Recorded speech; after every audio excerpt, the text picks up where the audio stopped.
Então, vamos tentar resolver aqui a primeira questão da prova da Unicamp, né? Ela fala o seguinte aqui. É, o purificador de água, PGTM, anteriormente conhecido como PUR, é um pacote único de pó que usa as mesmas técnicas, princípios e produtos químicos usados no tratamento de água numa estação convencional. Um sachê do produto trata, em 30 minutos de ação, 10 litros de água, sendo que a água tratada contém cloro livre. Isso aqui é uma informação importante para a gente aqui agora,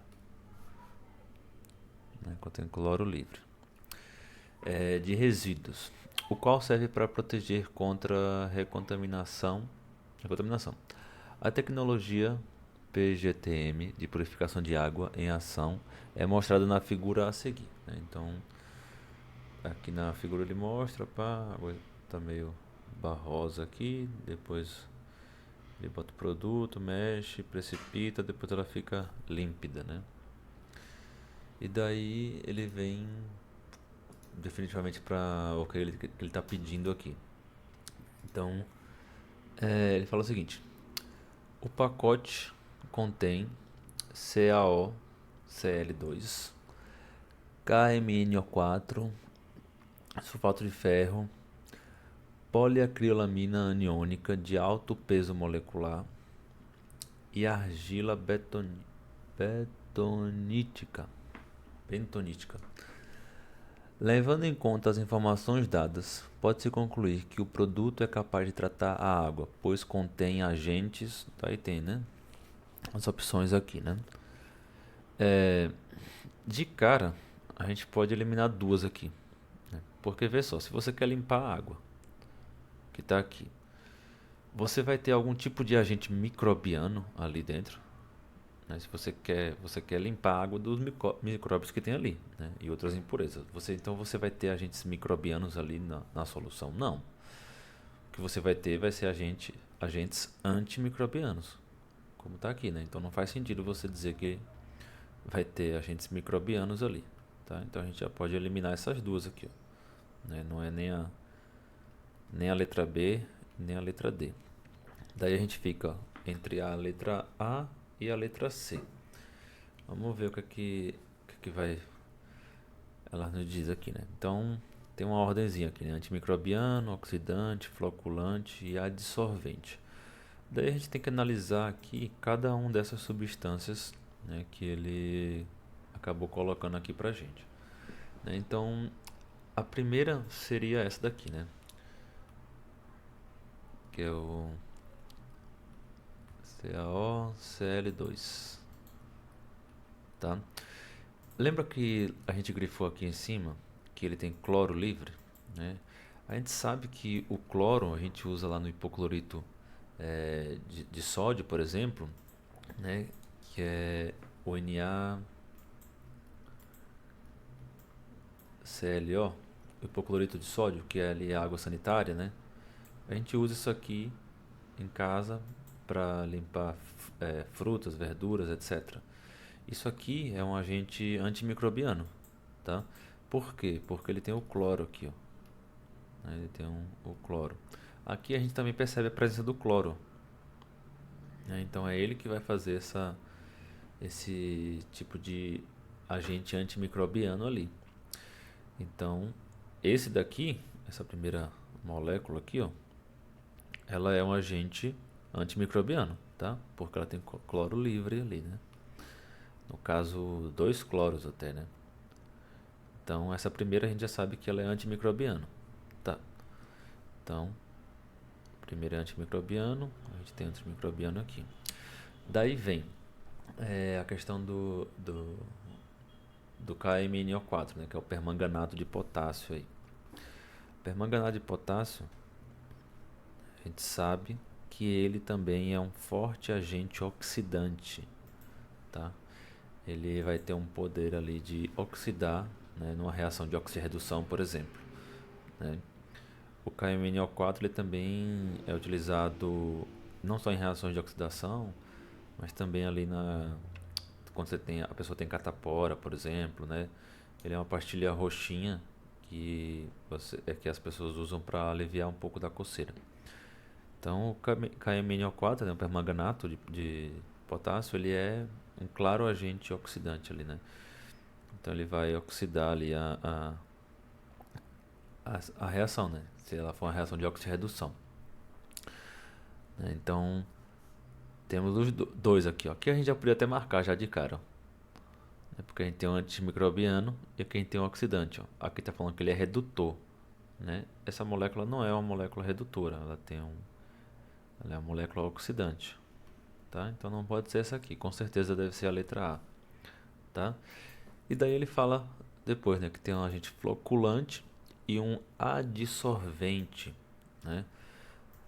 Floculante é o que ele vai fazer esse processo aqui, né, das partículas que estão aqui dentro, elas se juntarem em partículas maiores ali, né, para para precipitarem posteriormente, né, como está aqui, ó. Então, se nesse recipiente aqui, nesse pozinho, você tem um agente floculante, com certeza ele vai ser o sulfato de ferro, que é utilizado ali, né, na tratamento de água, né? Quando a gente fala de tratamento de água, é utilizado sulfato de ferro ali, né? É, e ele vai ser um agente floculante, tá? Então ele vai fazer esse processo aqui, né, das partículas menores se tornarem maiores e acabarem ficando, né, precipitando aqui. E daí ele fala do adsorvente, né? Adsorvente seria a argila, né? Essa argila que está aqui. Essa argila, né, ela vai absorver ali, né, na superfície do seu material, ela vai ser responsável por absorver algum material particulado que sobrou, né, por alguma situação, né, passou por esse processo todo, ela sobrou ali algum tipo de material e a argila vai ser responsável por adsorver, né? Então ele é um agente adsorvente, né? Não confundir com absorvente, tá? O adsorvente ele vai capturar esses materiais na sua superfície, né? Diferente dos materiais absorventes que vão capturar no seu interior, tá? Então essa primeira questão aqui seria a letra A, com certeza, tá? Vou fazer as próximas daqui a pouco. Vamos fazer a segunda questão aqui de química da prova da Unicamp de 2022. Então é o seguinte, na natureza o metano pode se originar de processos termoquímicos. Isso aqui é importante, ó. Ele cita dois processos termoquímicos, né, e processos biológicos, tá? Então são os dois processos para produzir o metano, né? O metano, para quem não se lembra, é o CH4, tá? Que é um gás. Daí vem, a atividade microbiana é o principal responsável pela biodegradação anaeróbia subterrânea de substratos orgânicos, sendo assim de importância fundamental no ciclo do carbono. Aí ele fala, por outro lado, não se pode desconsiderar a importância de substratos inorgânicos, né? Então, você tem uma degradação anaeróbia, né, para gerar metano, que seria a parte biológica da coisa, né? E você tem também, né, a importância de substâncias inorgânicas para fazer o metano, né, para produzir o metano. Na geração desse mesmo metano na natureza. A figura a seguir, incompleta, então ele fala que está incompleta, é uma forma sintética de classificar essas possíveis formas de origem natural de gás metano, né? Aí aqui tem que ter muito cuidado com que essa figura está incompleta, né? Então aqui a gente pode ver, ó, metanogênese, pirólise e síntese, né? Daí ele fala, levando em conta as informações anteriores, para que a figura fique completa e correta, os números 1, 2, 3, 4, 5 e 6 devem ser substituídos respectivamente pelos termos, tá? E tem os termos aqui, né? Daí vamos lá, vamos começar do primeiro aqui, número 1, tá? o que é que seria o número um? Então o número um está apontando para tudo que tá em cinza aqui, ó. Né? Tudo que está em cinza, né? Tá em cinza aqui. Então esses dois aqui, esses três na verdade, o 1, 5 e o 6 é respectivamente para tudo que está em cinza nessa tabela aqui, né? Nesse gráfico. E o 2, 3 e 4 é para tudo que está, né, referente a essa parte que está branca aqui do gráfico. Daí vem, né? Ó, o 1, né, ele tem as opções aqui. Ou pode ser processos, substratos, ou é isso, né? Então você tem duas opções: processos ou substratos, né? O que acontece? Se a gente reparar aqui no 1, ele está englobando, né, digamos assim, os reagentes, né? Os reagentes para os reagentes que vão dar origem ao metano, né? Então, lembrando das nossas reações químicas, a gente tem os reagentes para produzir, né, os produtos, tá?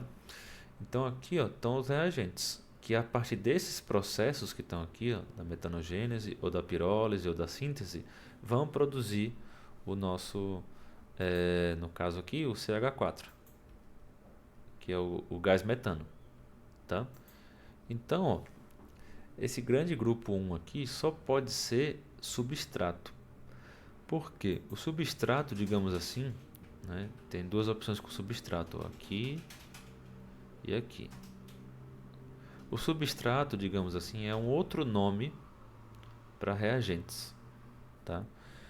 Então, às vezes, nas reações químicas, a gente fala substrato ao invés de falar reagentes, né? Então, aqui como está englobando isso aqui tudo, né, e a gente só tem duas opções, ou é processos ou é substrato, né?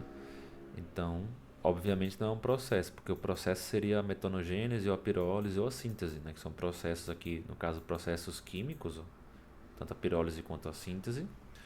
E esses dois outros processos que estão aqui seriam processos biológicos, né, para a fabricação do metano. Então, o 1 só pode ser substrato, né? Então, a gente já elimina a, a letra A e a letra C, né? Então, nos resta aqui a letra B e a letra D, tá? Então, vamos lá, pegar a outra cor aqui. Daí, vamos para o segundo, né? Esse número 2 aqui. Então, aqui, a gente já falou, né? Se aqui são substratos, né, são os reagentes que estão aqui, ó.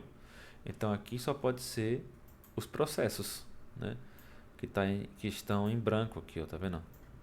São esses processos aqui, ó, né? Aqui desse lado, os processos, digamos assim, inorgânicos, né? E aqui seriam os processos biológicos, tá? E daí, então aqui é processos, né? Aqui a gente fica nos dois, né? Substratos tem aqui também tem substratos, aqui tem processos, na letra D também tem processos, né? E a gente vem então para o 3, o terceiro. O terceiro é esse aqui, ó, né? Então ele está falando em referente a esses dois aqui, ó, a esse cara aqui e a esse. Esses dois, de cara a gente já pode ver que são processos biológicos, né? Não são processos termoquímicos, como ele falou ali, né? Lembra que ele falou que são processos termoquímicos ou biológicos para formar o metano? No caso aqui, né, é um processo biológico, tá? Então, ó, biológico também tem aqui, né? Daí vem para o quarto.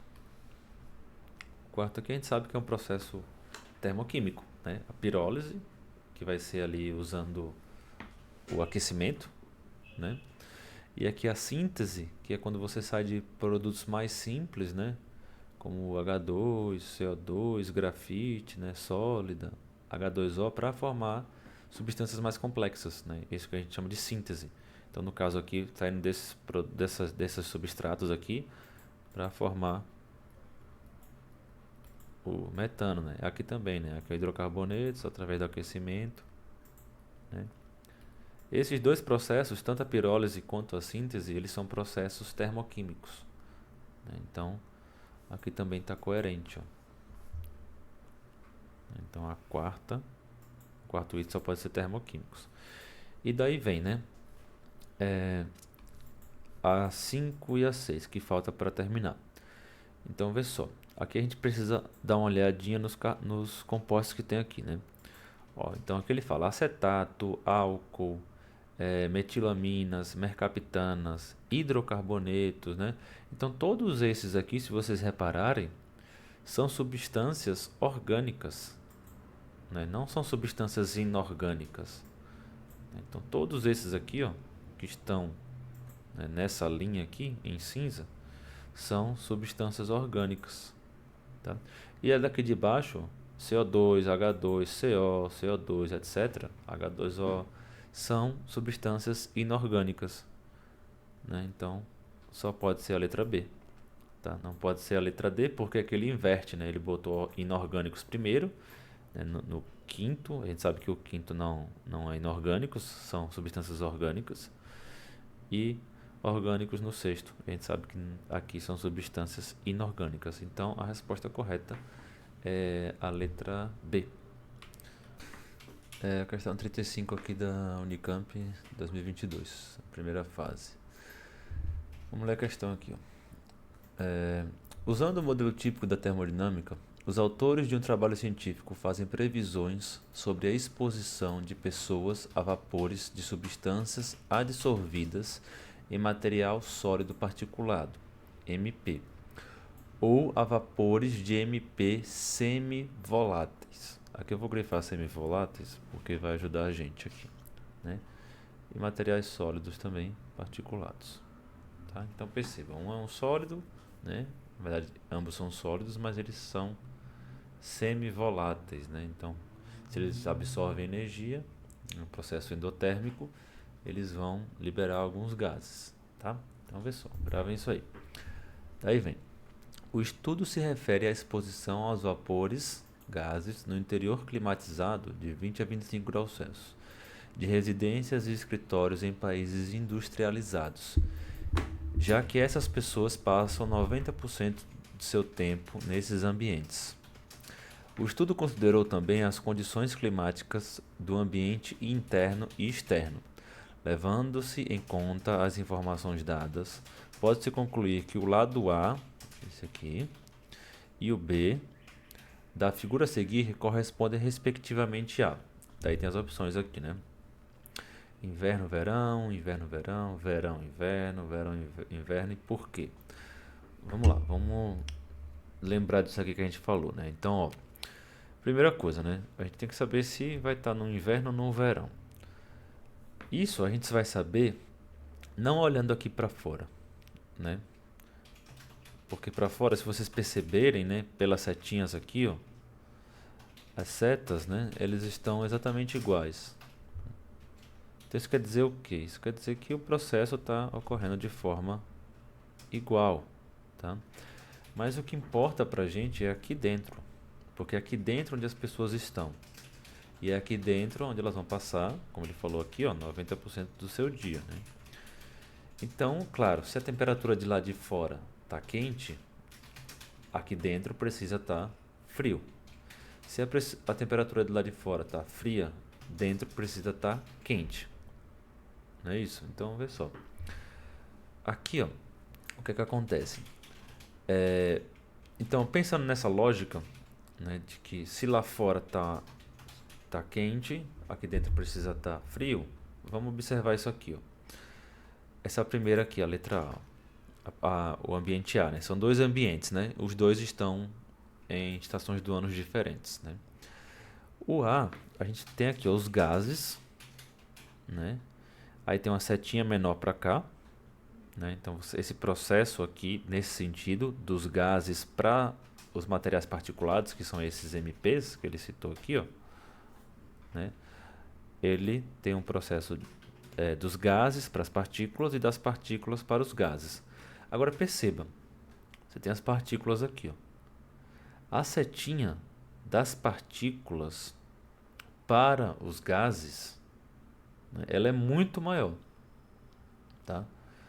Então isso quer dizer o que para a gente? Isso quer dizer que esse material particulado, esse MP, ele está volatilizando, ou seja, ele está virando ali gás, né? Para uma molécula, né, uma substância virar gás, o que é que o processo precisa? Absorver energia, né? Então, vê só, é um processo aqui, ó, endotérmico.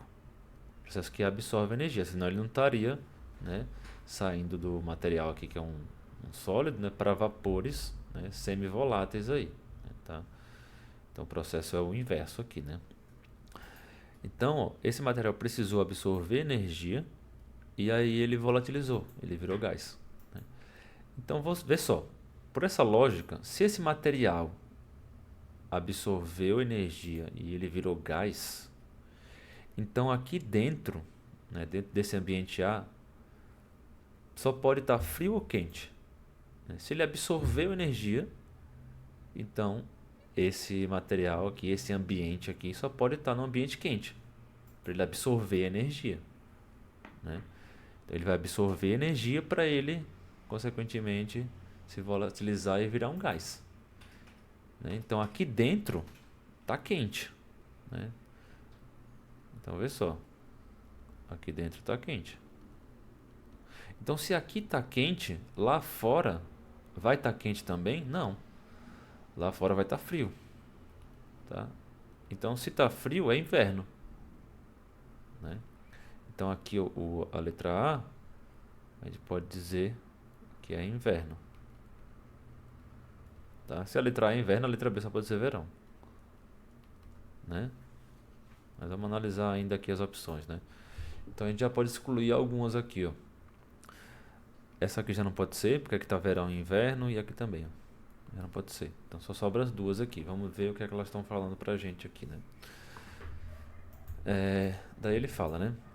Vamos ver a letra A. Inverno e verão. Então, inverno e verão, realmente. E que a dessorção dos gases, ou seja, a liberação, né, a saída dos gases, que ocorre nos MPs e a sublimação dos MPs são processos endotérmicos. A gente acabou de falar isso aqui, ó. São processos endotérmicos, que eles vão ter que absorver calor, né, para a temperatura se volatilizar, né? Provavelmente é a letra A. Vamos ver o que tem errado na letra B. Inverno e verão, e que a dissolução dos gases que ocorre no MPs e a sublimação dos MPs são processos exotérmicos. Isso aqui está errado, tá? São processos endotérmicos, né? Então a resposta correta seria a letra A, tá? Aqui a gente pode até ver, né, a relação desses dois aqui também, né? Se vocês perceberem, ó, é o oposto, né? Então está saindo dos gases, da setinha dos gases está sendo maior para cá, né, para as particuladas, para o material particulado, né, para os MPs aí. Então, para esse processo ocorrer, ele também tem que ser um processo endotérmico, né? Então, isso implica em dizer que aqui dentro, né, está uma temperatura mais fria, né, porque o material particulado está absorvendo esses gases aqui que estão em uma temperatura maior, digamos assim, né? Então, se aqui dentro está frio, aqui fora só pode estar quente, né? Então, é a letra A mesmo. Tudo bem? Então, para resolver a questão 36 e 37 da Unicamp 2022, ele deu esse texto aqui, ó, né, da primeira fase da Unicamp. Então, vamos ler o texto e ver o que as informações nos passam aqui. Ó, resíduos de papel contribuem para que o clima mude mais do que a maioria das pessoas pensam. A Blue Planet Inc. anunciou que sua tinta de impressora autoapagável Paper Saver agora está disponível em cartuchos remanufaturados para uso em impressoras de uma determinada marca. A tinta autoapagável, isso aqui é importante, né? Economizadora de papel é uma tinta roxa de base aquosa. Isso aqui também é importante. A base da tinta ela é aquosa, que pode ser impressa em papel sulfite normal. Os cartuchos, um cartucho rende a impressão de até 4.000 folhas. Com exposição ao ar, ao absorver dióxido de carbono, no caso aqui o nosso conhecido CO2, e vapor d'água, né? Então água no estado de vapor, tá? aqui também. O componente ativo corante da tinta perde sua cor. Então ele está falando o seguinte, que na exposição com basicamente umidade, né, vapor d'água e CO2, né, que está na atmosfera, essa tinta vai perder a sua coloração, tá? Ou seja, ela vai apagar, né? A tinta que está no papel ali, quando você tem no ar CO2 e H2O, né, vapor d'água, em vez de estar impresso, a tinta vai sumir, vai ficar em branco a sua folha novamente. Daí ele fala: o componente ativo, corante da tinta, perde sua cor. A impressão torna-se não visível e o papel fica branco, tá? Tornando-se possível sua reutilização, tá? E daí ele vem para as perguntas aqui, ó. A questão 36. Sabe-se que o componente ativo da tinta Paper Saver é o indicador ocresofitaleína. As formas estruturais A e B a seguir representam um componente ativo quando se mostra incolor, né, e quando se mostra roxo. Não necessariamente nessa sequência. Então um desses é quando a reação ocorre, né, quando o papel tem contato com o ar, né, e a umidade. E o outro, né, não necessariamente na mesma ordem, mas o outro é quando a tinta está impressa no papel, né, que está lá roxo, né, a tinta está roxa no papel. E daí vem a pergunta, né? Então aqui a gente pode ver algumas diferenças na estrutura, né, principalmente aqui, ó. Aqui você tem uma ligação dupla, né? Aqui você não tem. E aqui você tem, ó, muito cuidado com isso aqui, ó, que aqui você tem o oxigênio com a carga negativa, né? Já a gente vai ver o que é que isso indica aqui pra gente, né? E aqui você tem, né, essa função aqui, tá? Vamos lá. Dessa forma, pode-se afirmar que na mudança da cor roxa para incolor ocorre né, que ficou repetido, mas tudo bem. Então ele quer saber o seguinte, né? Quando a tinta está impressa no papel ali, né? Então você tem o papel aqui, tá tudo escrito, etc. Depois, quando isso aqui entra em contato com CO2 e vapor d'água, essa tinta ela some, né? E ele quer saber aí o que acontece, né? O que ocorreu para essa tinta sumir aqui, tá? E aí a gente tem que ver as moléculas aqui, tá? Então, primeira coisa, né, em relação a isso aqui, a gente precisa entender o que é isso aqui, né? Lembrando lá do conteúdo de ácidos, quando a gente tem, por exemplo, né, CO2 em contato com H2O, isso aqui, vou fazer mais, acho que aqui não vai dar espaço, vou fazer mais para cá, para baixo. Então, aqui. Quando a gente tem aqui, ó, CO2, né, mais H2O, né, então quando a gente tem oxigênio em contato com vapor d'água, isso aqui vai produzir um ácido, né, que é chamado de ácido carbônico, que é esse cara aqui, ó, o ácido carbônico, tá? Ele é um ácido, tá? Um ácido fraco, mas ele vai ter hidrogênios ionizáveis, mas necessariamente ele vai ter um hidrogênio ionizável, tá? Então, ó, fazer aqui a ionização dele, né?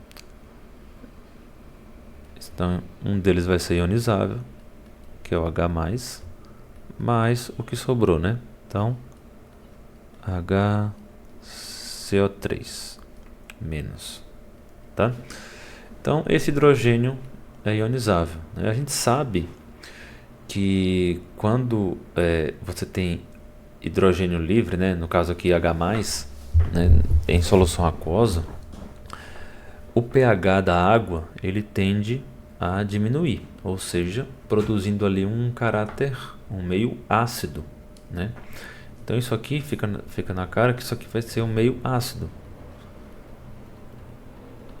tá? Um meio ácido. Então, pelo que ele falou ali no texto, o meio ácido ele vai ter que ser um meio incolor, né? Aqui, ó. Com a exposição ao ar, a absorver dióxido de carbono e vapor de água, o componente ativo corante da tinta perde sua cor. A impressão que era roxa fica sem cor, né? Fica, ou seja, incolor. Então, em meio ácido, né, isso aqui vai ficar incolor.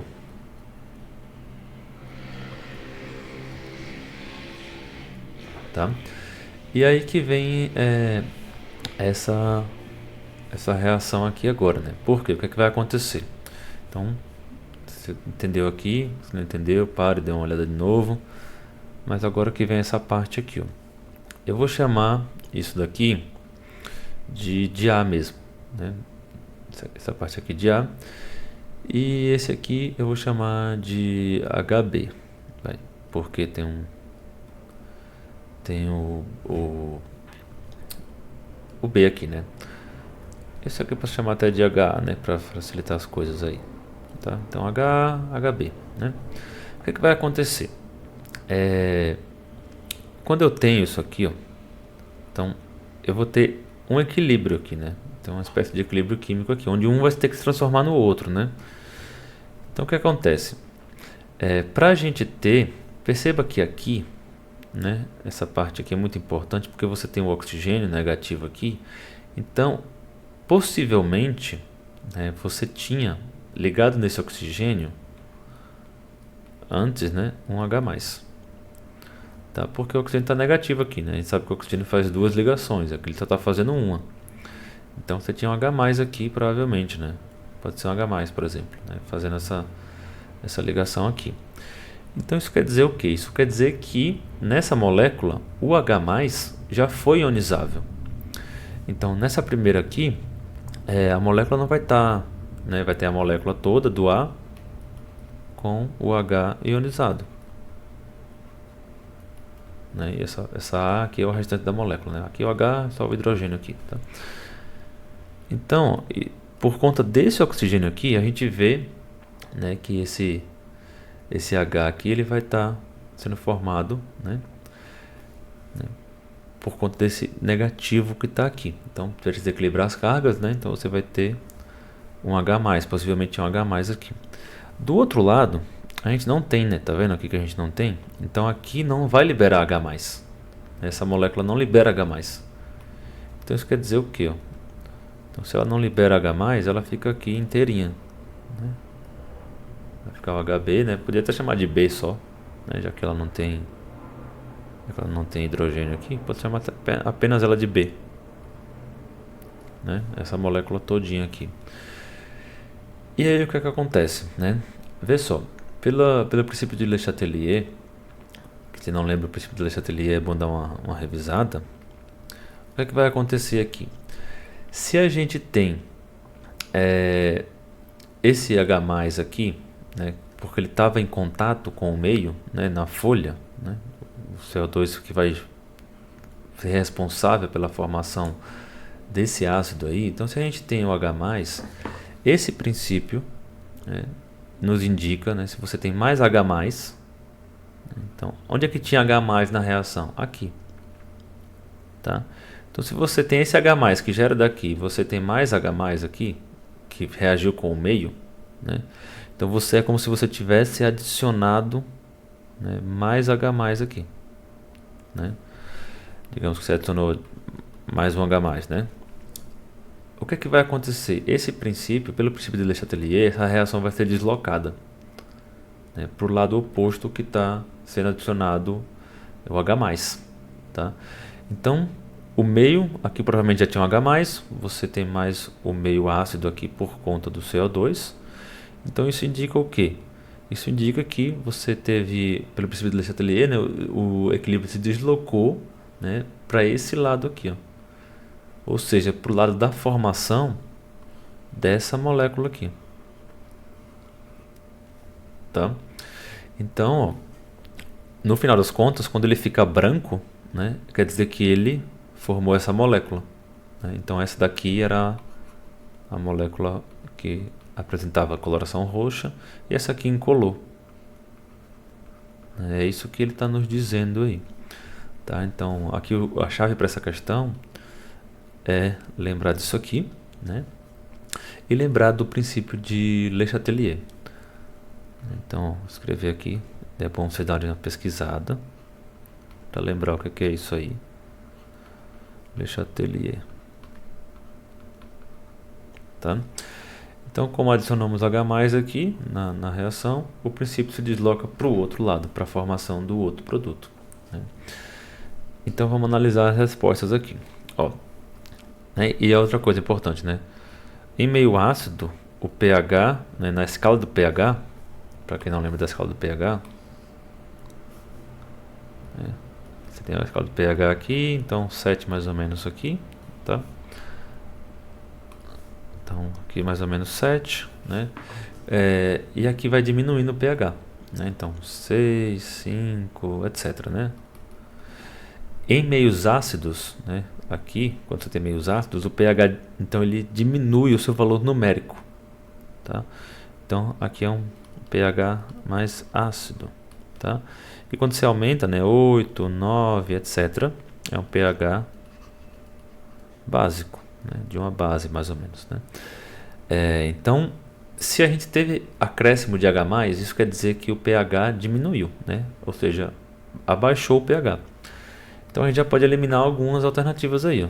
Por exemplo, essa aqui já não pode ser, que ele está falando que aumentou, e essa aqui também não pode ser, que ele está falando que aumentou, tá? Então a gente fica de novo com duas alternativas. Vamos analisar as alternativas aqui, ó. Abaixamento do pH e a maioria das moléculas do indicador que estava no cartucho mudou da forma B para a forma A. Não, né? Quando você adicionou o H+, né, pela reação de formação do ácido carbônico aqui, você vai formar, né, pelo princípio de Le Chatelier também, o deslocamento vai se deslocar para o outro lado. Então, ó, aqui não é da forma de B para... seria o contrário, né? É de A para B, tá? Então, essa daqui também não pode ser. Então, só sobra para a gente aqui essa letra C. Vamos ler ela, né? Abaixamento do pH e a maioria das moléculas do indicador que estava no cartucho mudou da forma A para a forma B. Perfeito. É essa aqui. Tudo bem? Então, para quem for alguma dúvida, é bom revisar um pouquinho o princípio de Le Chatelier, tá? E também revisar aqui a questão da formação do ácido carbônico, né? Como é que se forma o ácido carbônico, tá? Uma boa questão, excelente aí, tá?